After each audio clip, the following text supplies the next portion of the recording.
ఈ రోజు మనం చేసుకుంటున్న చాప్టర్ తిరుపతి శ్రీ వెంకటేశ్వర స్వామి జగద్గురు అవతారం. ఆడిబుల్ గానే ఉన్నానా? బాగా నైస్. Okay okay.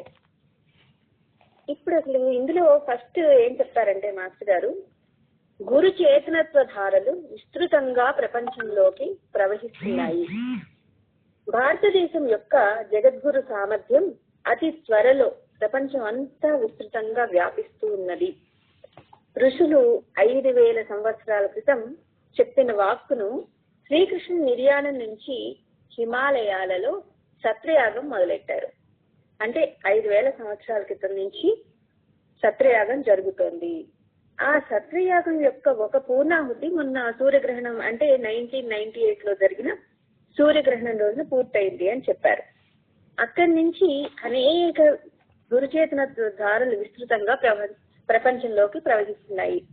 ఇప్పటివరకు అక్క చెప్పారు కదా, మనం అంతా ఒక మాస్టర్ గారు నడిపిస్తున్నారు అని. ఆ గురుచేతనత్వ ధారలు రేపు బుద్ధ పౌర్ణమి రోజు చాలా విస్తృతంగా అందించబడతాయి అందరికి. గురుచేతనత్వ ధారలు హిమాలయాస్ నుంచి ఆ బుద్ధ పౌర్ణమి వైశాఖి పౌర్ణమి రోజున అందరికీ అందజేయబడతాయి.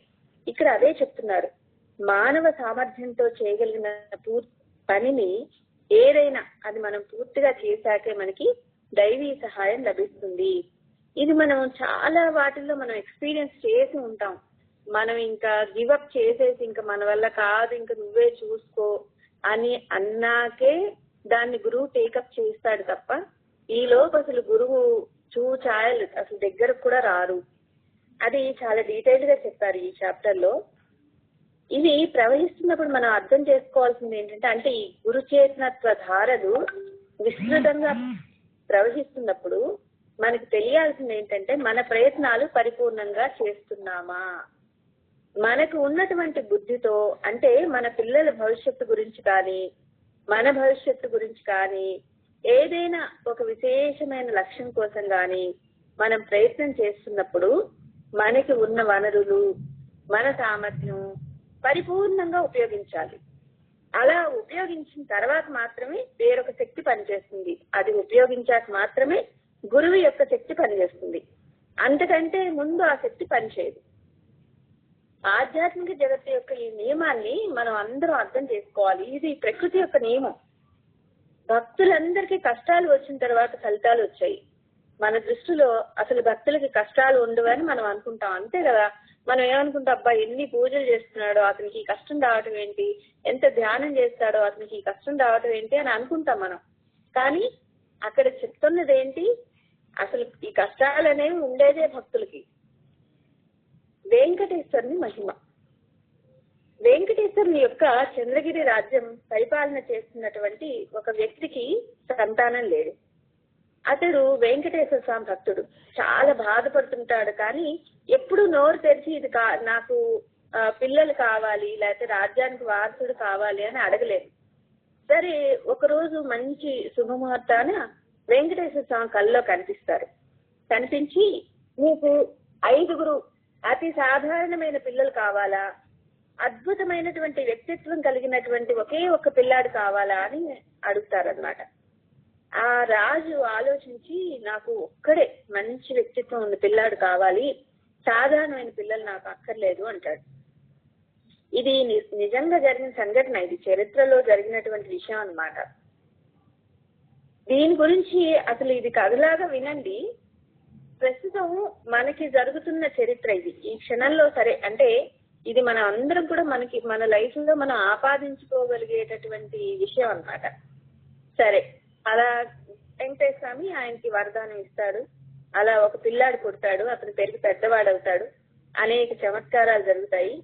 సరే, వాటిని గురించి మనం పెద్దగా చెప్పుకోక్కర్లేదు. అతనికి రాజ్యాభిషేకం జరుగుతున్నప్పుడు ఒకటే మాట అంటాడు, ఒకడిని రాజుని చేసినా ఒకడిని ఆ రాజు కింద పనిచేసే వ్యక్తిగా చేసినా ఇదంతా జరిగేది ఆ సమర్థ సద్గురు కృపతోనే. నేను ఈనాడు రాజ్యం అధిష్ఠిస్తున్నా, నా రాజ్యంలో మీరందరూ కూడా పౌరులుగా ఉన్నా ఇది ఆ గురు సామర్థ్యమే.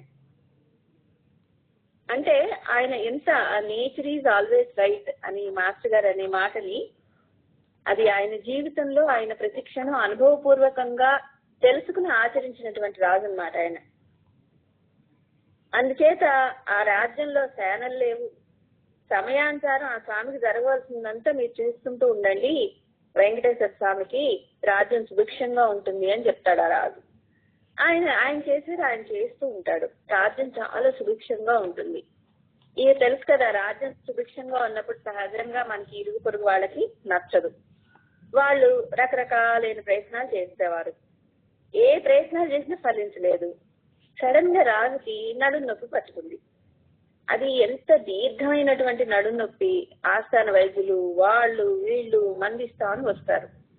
ఏ జన్మలో నేను చేసుకున్న కర్మం మందు వాడనన్నాడు ఆ రాజు. మళ్ళీ నేచర్ ఈజ్ ఆల్వేస్ రైట్ అన్నాడు. ఏ జన్మలో నేను చేసుకున్న కర్మం నేను మందు వేసుకోను అన్నాడు. మరి మందు వాడకపోతే ఎట్లా అన్నారు వాళ్ళ మిగతా వాళ్ళు. అక్కడ మాస్టర్ గారు ఎంత చక్కగా చెప్తారంటే, మనకి మనం ఆహారం తీసుకునేప్పుడు అచ్యుత అనంత గోవింద అది చదువుకుంటాం కదా. మనం తీర్థం తీసుకున్నా అదే చదువుకుంటాం. అకాల మృత్యుహరణం, సర్వవ్యాధి నివారణం, సర్వ పాపక్షేకరం, శ్రీ గురు పాదోదకం, పావనం శుభం అని. ఈ అచ్యుత అనంత గోవింద అని ఆ గోవింద నామం చేసుకునే మనం తింటున్నాం కదా. మరి అది అప్పుడు ఔషధమే అవుతుంది కదా. మనం తీసుకునే ఆహారాన్ని ఔషధం లాగా తీసుకోవాలి అని ఇక్కడ మాస్టర్ గారు చెప్పకుండానే చెప్పారనమాట ఆ విషయాన్ని. సరే, ఆయన ఇంటికి ఆ రాజు ఏమన్నాడు, నాకు నడుము నొప్పికి నేను మందు తీసుకోని అన్నాడు. సరే, బాధపడుతున్నాడు, నొప్పి తగ్గట్లేదు. కానీ రాజు పరిపాలన వ్యవస్థ బాగానే జరుగుతుంది.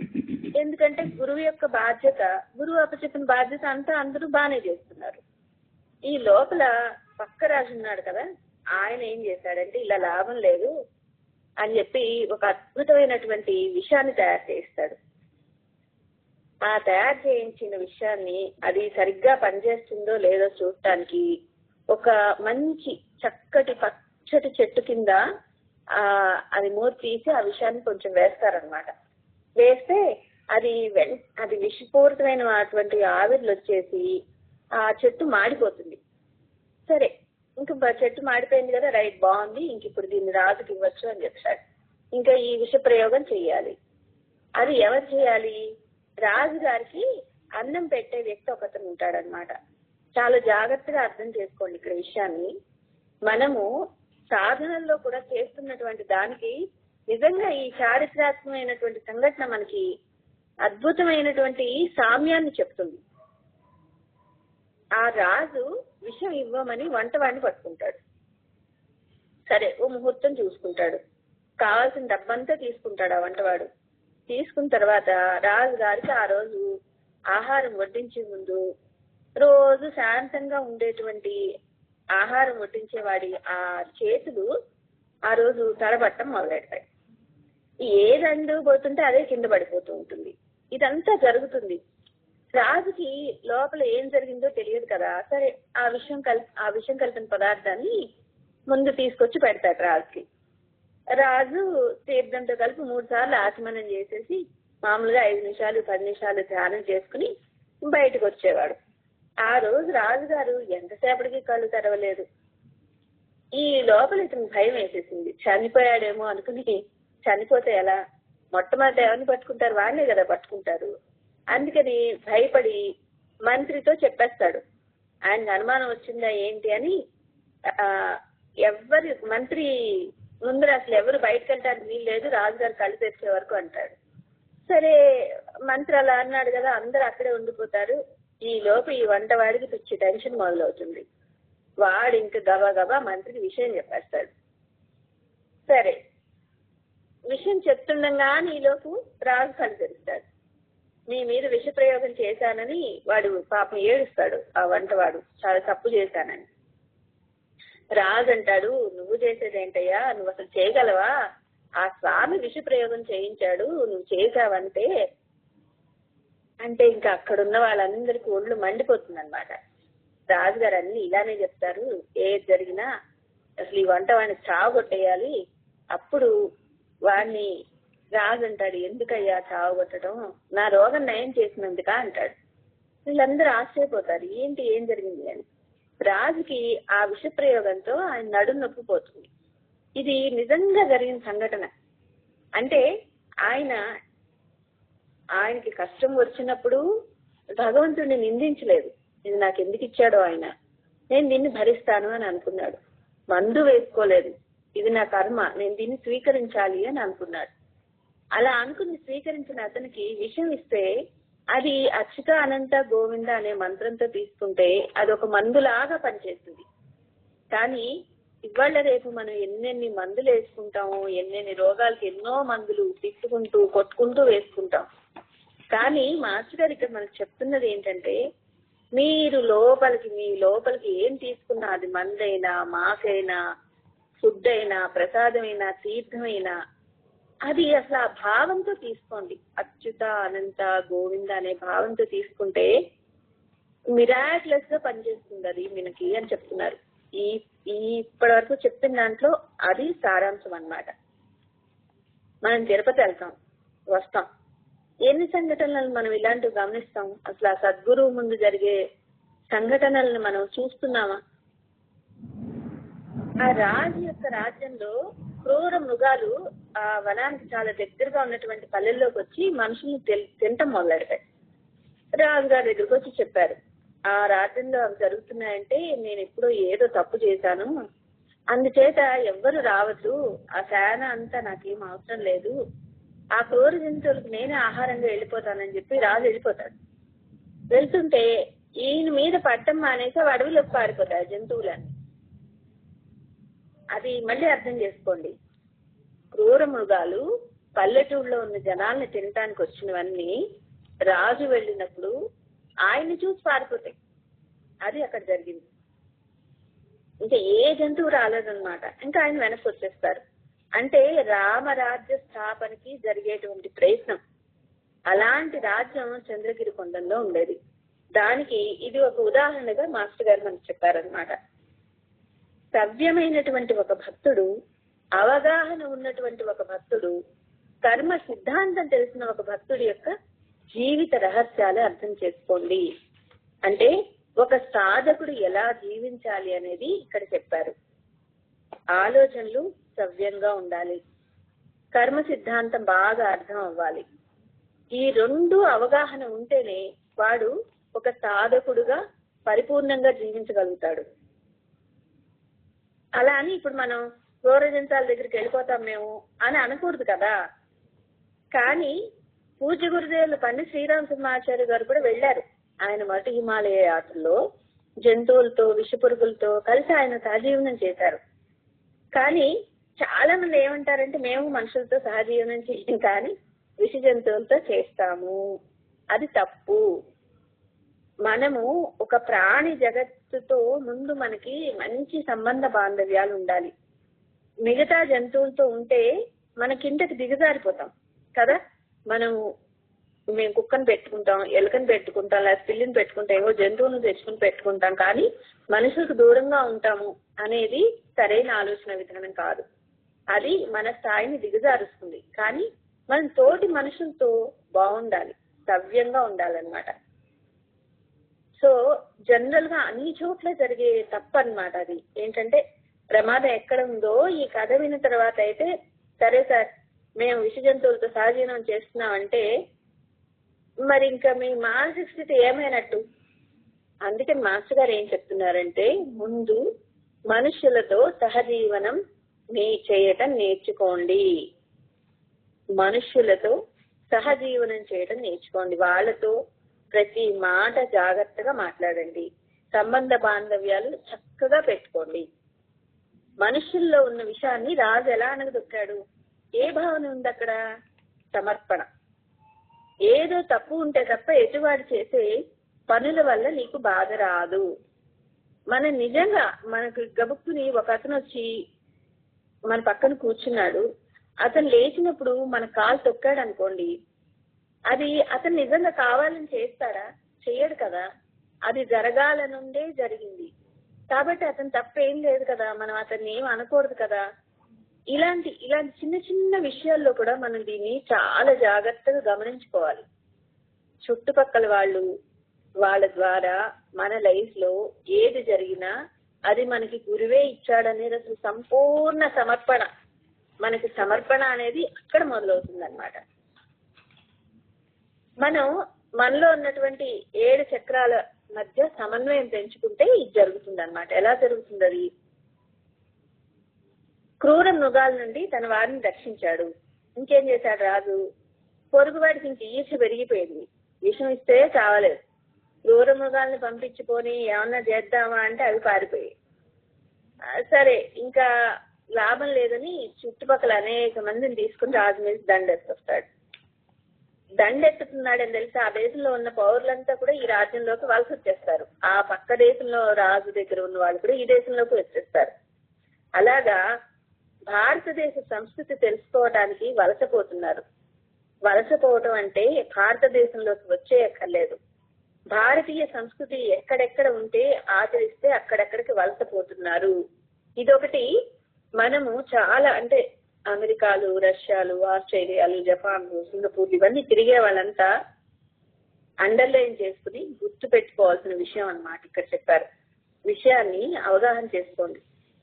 చంద్రగిరిలో జరిగిన కథ ఇప్పుడు మళ్ళీ విశ్వంలో మొదలవుతోంది. తిరుపతి యొక్క రీ ఎక్స్ప్లెనేషన్ ఇదంతా 3 ఏళ్ల క్రితం స్వామి మాస్టర్ గారికి చెప్పారట.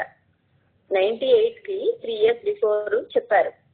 అప్పటి నుండి మాస్టర్ ప్రయత్నం చేస్తున్నారు. మెల్లిమెల్లిగా అక్కడ ఉన్న ఆశ్రమాన్ని దాన్ని అంతా అందులో డెవలప్ చేసుకుంటూ వచ్చారనమాట మాస్టర్ గారు. సరే, ఇంతకీ ఆ రాజుకి అన్ని వైపుల నుంచి సేనలు వచ్చాయి. ఇప్పుడు రాజు ఏం చేయాలి? నా మీద ఆక్రమణకు వచ్చారంటే తప్పెవరిది? మీరెందుకు యుద్ధం చేయటం, నా కోసం మీరెందుకు చావటం, నేనే వెళ్తానని చెప్పి ఆ సేనలందరినీ వదిలేసి ఆయన వెళ్ళిపోతాడు. జంతువులైతే అవగాహన చేసుకుని వెనక్కి వెళ్ళిపోయాయి, కానీ మనుషులు కాదు కదా. దొరికాడు వీడు. ఇంకా దొరికాడు కదా అని వాడిని కట్టి పడేసి అగ్నిగుండం తయారు చేసి అందులోకి విసిరేస్తారు. అయినప్పుడు ఆయనకు సమర్పణే. అసలు ఆ సమర్పణని మళ్ళీ మళ్ళీ మాస్టర్ గారు మనకు చెప్తున్నారు. అవగాహన అయిన మరుక్షణం మనం ఉండం. అలా మనం ఎన్నో చూసాం కదా. ఇప్పుడు నారదుల వారు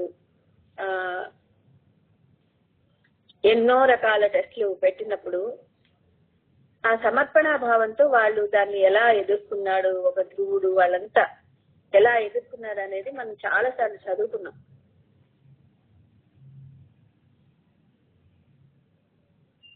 అవగాహన అయితే కొంప మునుగుతుంది. జాగ్రత్త. నువ్వు మారావు అని నీకు తెలియదు, పక్కనున్న వాళ్ళకి తెలుస్తుంది. నువ్వు మారావని నీకు తెలిస్తే నటన అయింది తప్ప నువ్వు మారలేదు. ఆ అవగాహన అర్థం చేసుకోండి, కానీ ప్రయత్నించండి. నేను ప్రయత్నించద్దు అని అనట్లేదు అని చెప్తున్నారు మాస్టర్ ఇక్కడ.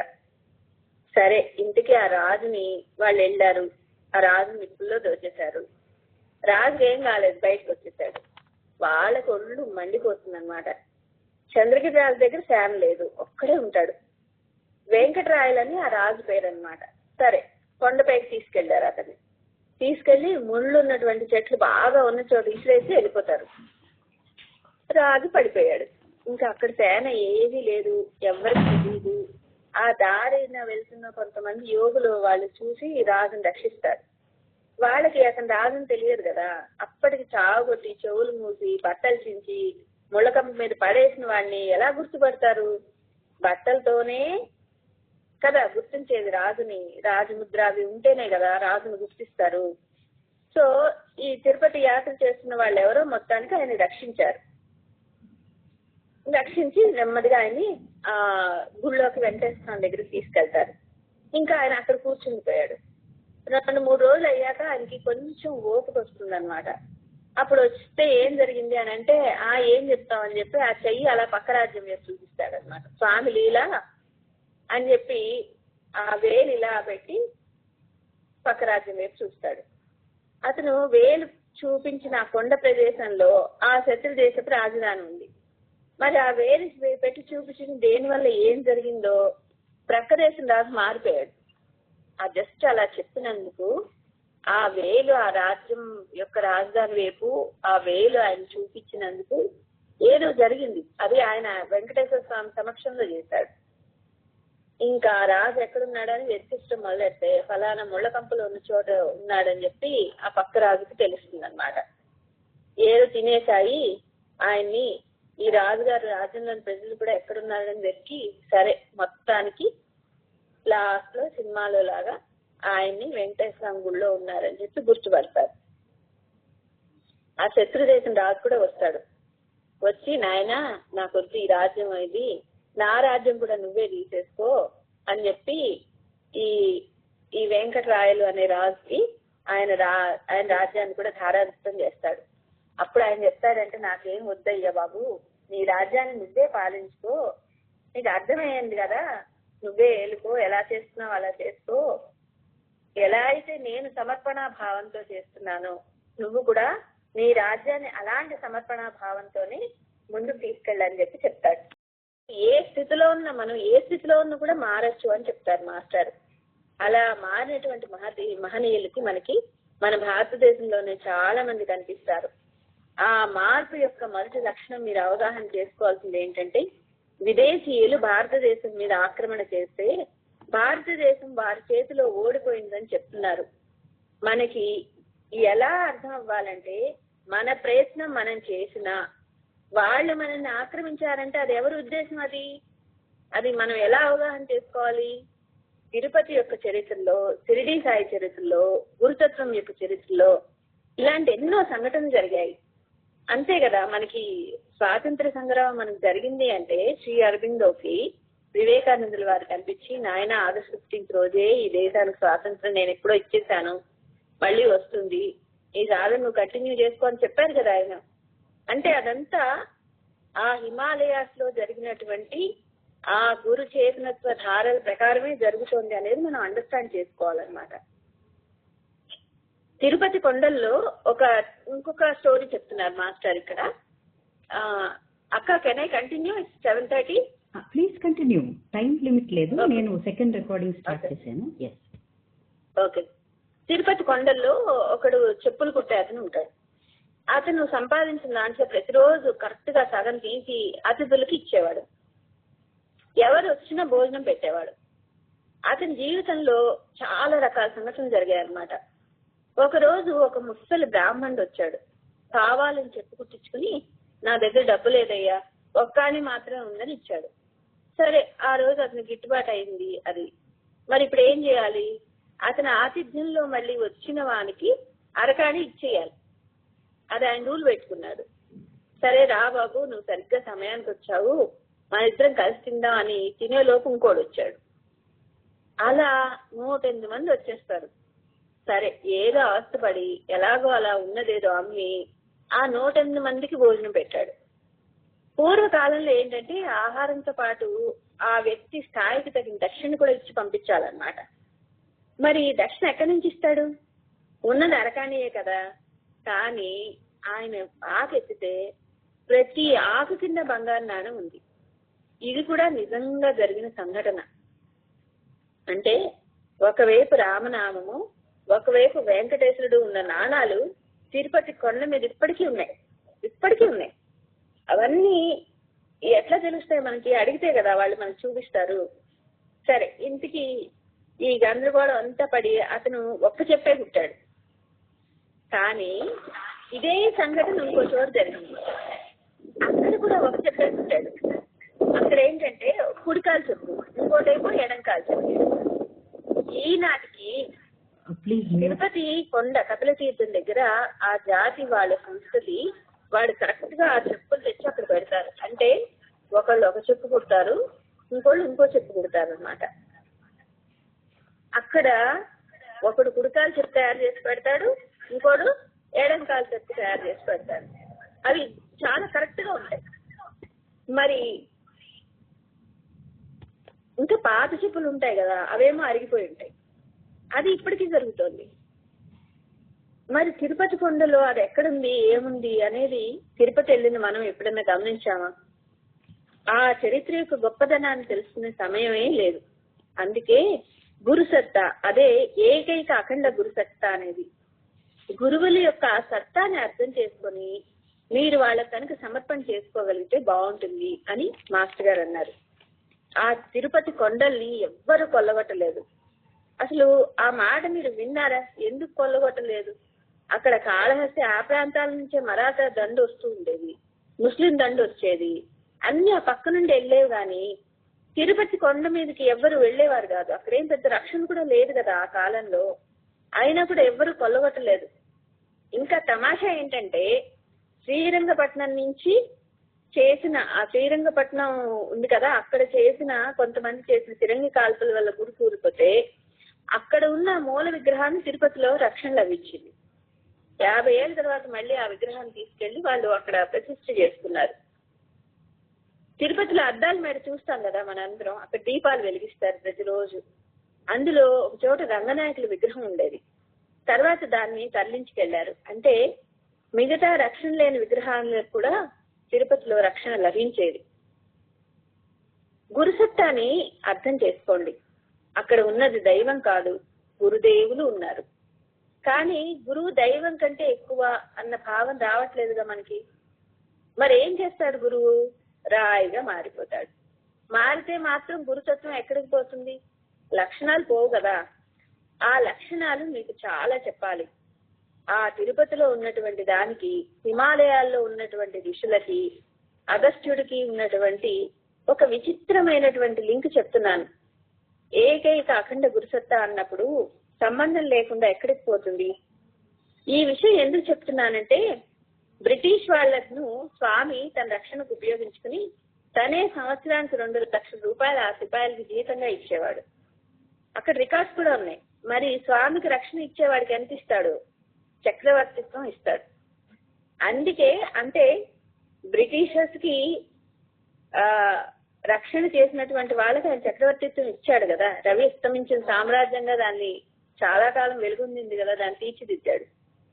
మీరు మహాకాల్ని పూజించండి అని ఎందుకు చెప్తున్నానో అర్థం చేసుకోండి. మీరు మహాకాలుని పూజించండి అని ఎందుకు చెప్తున్నానో అర్థం చేసుకోండి. ఆ గురుతత్వం, ఆ సమర్పణ తెలుసుకోండి. ఇప్పుడు మనకి పైన చెప్పిన 2 సంఘటనల్లో కూడా మనం అర్థం చేసుకోవాల్సింది ఏంటంటే ఆ సమర్పణే. ఏది జరిగినా గురువు యొక్క కనుసన్నలలోనే జరుగుతోంది.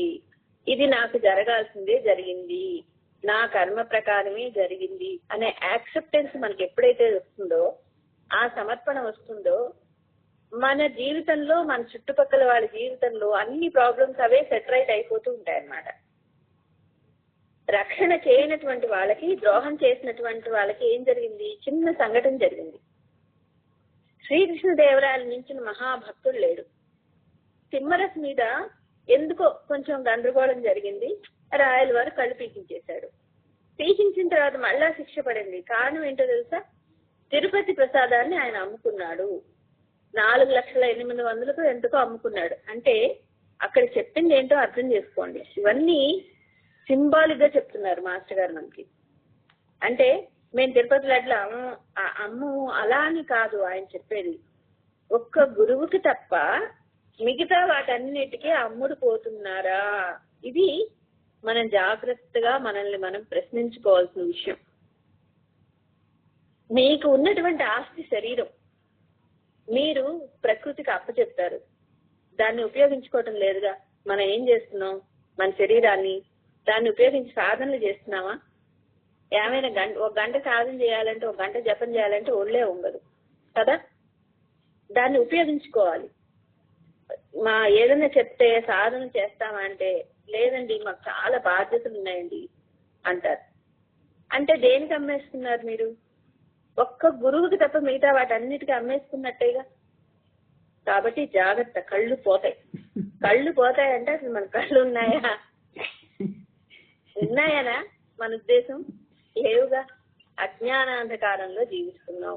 లిటరల్లీ మనం ఈ సాధనలు ఇవన్నీ చేస్తున్నా కూడా, ఈ సమర్థ సద్గురు స్పర్శ ధ్యానానికి మనం రోజు అటెండ్ అవుతున్నా కూడా మనం అర్థం చేసుకోవాల్సింది ఏంటంటే మనం ఇంకా గుడ్డి వాళ్ళని. ఆ పురుషుణ్ణి దర్శించటం మనకి ఇంకా రాలేదు. కళ్ళు పీకించిన తర్వాత తను చేసిన తప్పుకి శ్రీకృష్ణదేవరాయలు కూడా చాలా బాధతో జీవిస్తాడు. కానీ పెద్దవాళ్ళ తప్పులు మనం ఇప్పుడు ఎత్తి చూపించడానికి కాదు మాస్టర్ గారు మనకి ఇక్కడ చెప్తోంది. ఎక్కడెక్కడ గురు చేతనత్వానికి మీరు దోహం తలపెడతారు అంటే గురువు యొక్క కోపం కాదు అక్కడ. నేను చెప్తున్న విషయాన్ని సరిగ్గా అర్థం చేసుకోండి. నిప్పులో చేయి పెట్టాం, కాలింది అంటే అగ్నిదేవుడు కోపం వచ్చినట్ట కాదు కదా. జాగ్రత్తగా వాడుకుంటే మళ్ళీ అనుగ్రహం కూడా లభిస్తుంది కదా. అదే అగ్నిని మనం సద్వినియోగం కూడా చేసుకోవచ్చు కదా. సవ్యమైనటువంటి అవగాహన, ఎలాగా ఆ సవ్యమైనటువంటి అవగాహన మీకు చక్రవర్తి ఇస్తుందో అర్థమైతే నేను చెప్పిన మహాకాల చక్రవర్తి సామ్రాజ్యం గురించి మీకు అర్థమవుతుంది. అంటే మళ్ళీ ఒకసారి ఇక్కడ అర్థం చేసుకుందాము. అగ్నిలో మనం చేయి పెట్టాము, కాలద్దు అంటే కాలుతుందా కాలదా? కాలుతుంది కదా. ప్రకృతి కొన్ని ధర్మాల ప్రకారం నడుస్తుంది. ఆ ధర్మాల్ని మనం అర్థం చేసుకొని దాని ప్రకారం కనుక మనం జీవిస్తే మన లైఫ్ చాలా హ్యాపీగా వెళ్తుంది. అది ఇక్కడే కాదు, రాఘవేంద్ర స్వామి చరిత్రలో కూడా చెప్తారనమాట. షిరిడి సాయి చరిత్రలో కూడా, అందరి చరిత్రలోనూ జరిగిందే కదా. ఆ రాఘవేంద్ర స్వామి మిగతా గురువులు మనం చూడలేకపోతున్నాం, కానీ రాఘవేంద్ర స్వామిలో మిగతా గురువులను చూడలేకపోతున్నాం. చూడనంత వరకు నీకు దృష్టి దోషం ఉన్నట్లేగా. అక్కడ అసలు రాఘవేంద్ర స్వామి దగ్గరికి వెళ్ళండి, చాలా మంది ఆయన తప్ప ఇంకెవరిని ఎవ్వరు యాక్సెప్ట్ చేయరు. అలా సత్యసాయి దగ్గరైనా షిరిడి సాయి దగ్గరైనా ఎవరి దగ్గరైనా ఒక గురువు దగ్గరికి వెళ్తే ఇంకొక గురువుకి సంబంధించిన వాళ్ళని కాస్త చిన్న చూపు చూడటం అనేది అది ఒక అలవాటుగా మారిపోయింది. అంటే అది ఒక దృష్టి దోషం అన్నమాట. ఆ దృష్టి దోషాన్ని మనం పెట్టుకోకూడదు, అట్లీస్ట్ మాస్టర్ గారి దగ్గర ఉన్న వాళ్ళు. అలా చేయటం వల్లే అంటే దృష్టి దోషం ఉన్నట్లే కదా, గురుద్రోహం జరిగినట్లే కదా. భారతీయ ఆధ్యాత్మికత అక్కడ నాశనం అయిపోయిందనమాట. నువ్వు చాలా భక్తుడివే నిజమే, కానీ మీకు పక్క వాళ్ళు కూడా ఏం చూడాలనుకుంటున్నారు? ఆఖరికి ప్రతి ప్రాణిలో కూడా ఆ ఏకైక అఖండ గురుసత్తాన్ని దర్శించగలిగితే వాళ్ళ ప్రతి మాట కూడా మీకు ఉపదేశమే. వాళ్ళు పెట్టిన విషయం కూడా మీకు దీర్ఘకాలమైన రోగాల్ని నయం చేస్తుంది. అలా జరిగిన సంఘటనలు ఎన్నున్నాయి ఈ ప్రపంచంలో. దానిని అవగాహన చేసుకుని ఇక్కడ జరుగుతున్నటువంటి ఆ masters degree in solar consciousness లో మాస్టర్స్ చేయండి అని చెప్తున్నారు మాస్టర్ గారు. అంతే కదా, మన చుట్టుపక్కల ఎవరైనా, మన ఇంట్లో వాళ్ళైనా, మన బంధువులైనా, మన చిన్న పిల్లలైనా, మాస్టర్ గారు అసలు చిన్న పిల్లలు మాట్లాడిన మాటల్లోంచి కూడా నాకు ఈ మెసేజ్ వచ్చింది గురువు గారి దగ్గర నుంచి, ఇలా చెప్పారేమో అని ఆయన తీసుకునేవారు. అసలు ఎప్పుడు డౌన్ టు ఎర్త్ ఉండేవారు మాస్టర్ గారు. అది మనం అలవాటు చేసుకోవాలి అని చాలా చక్కగా చెప్పారనమాట ఇక్కడ. అందుకని కలిసి జీవించడం నేర్చుకోండి.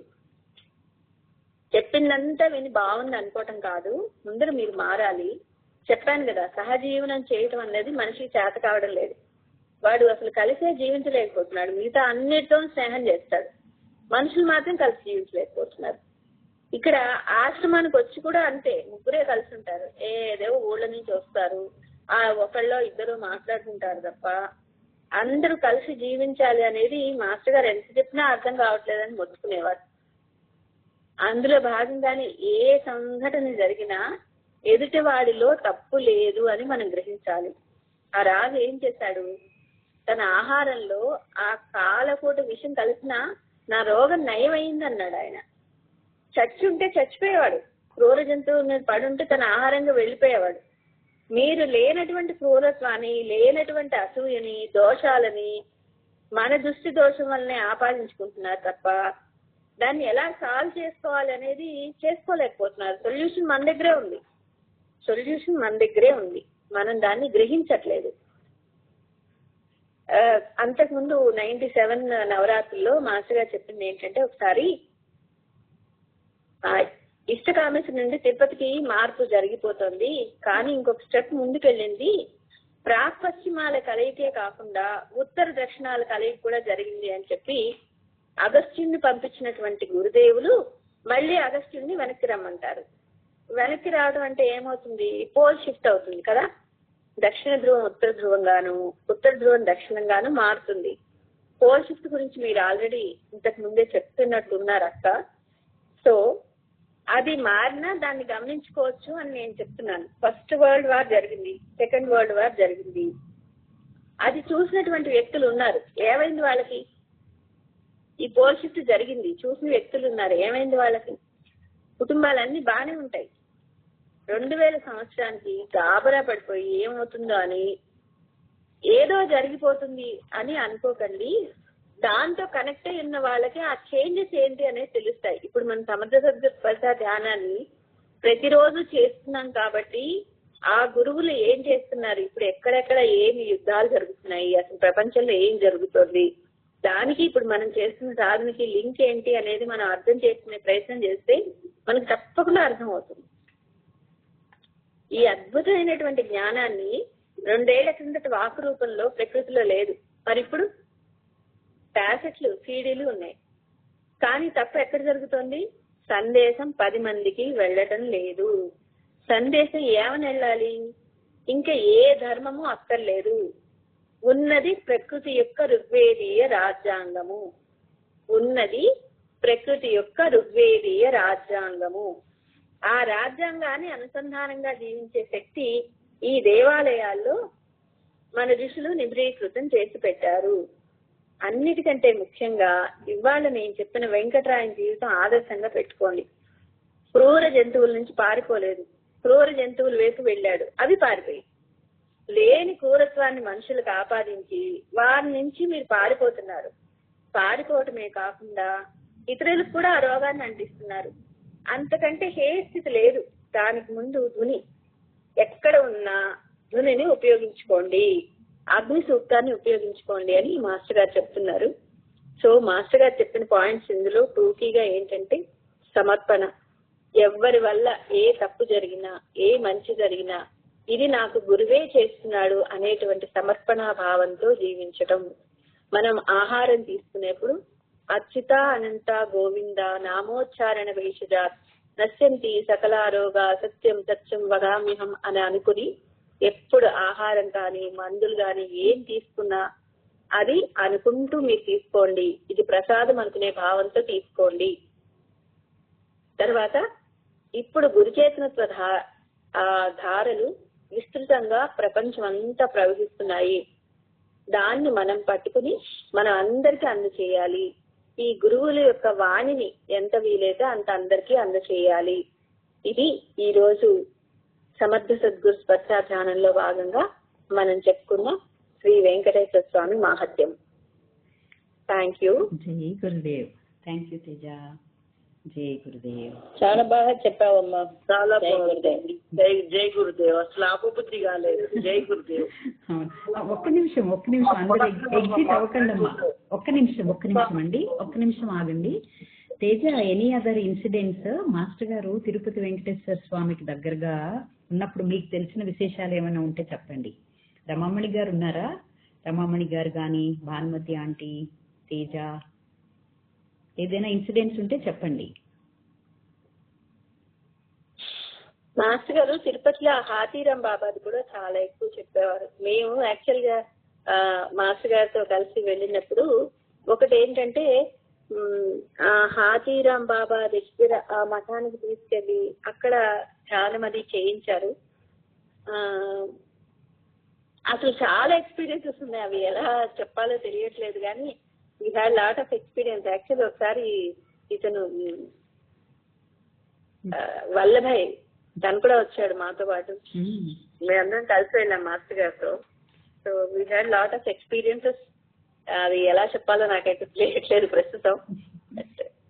ఆంటీ మీరు చెప్పండి. నాకు కూడా గుండె బరువెక్కి దుఃఖం వస్తుంది, నేను చెప్పలేను మాస్టర్ అందరు. అవునా? సరే ఆంటీ. రమామణి గారు ఉన్నారా? ఇంకెవరైనా చెప్పండి. చందా. జై గురుదేవ్ అందరికి. చాలా బాగుంది వాళ్ళందరితో కలిసి ఇలా సత్సంగంగా మాస్టర్ గారి స్పెసిఫిక్ చాప్టర్ వినడము. జై గురుదేవ్ అండి. జై గురుదేవ్. వినిపిస్తుందా? వినిపిస్తోంది. కంటిన్యూ చందా, వినిపిస్తోంది. ఓకే. సో ఒక్క పాయింట్ ఫస్ట్ది ఏంటి అంటే, మాస్టర్ గారు ఎప్పుడు నొక్కి చెప్పేది ఏంటంటే, వెంకటేశ్వర స్వామి మనం దేవుడు అనుకుంటూ ఉంటాము. First you have to understand that ఆయన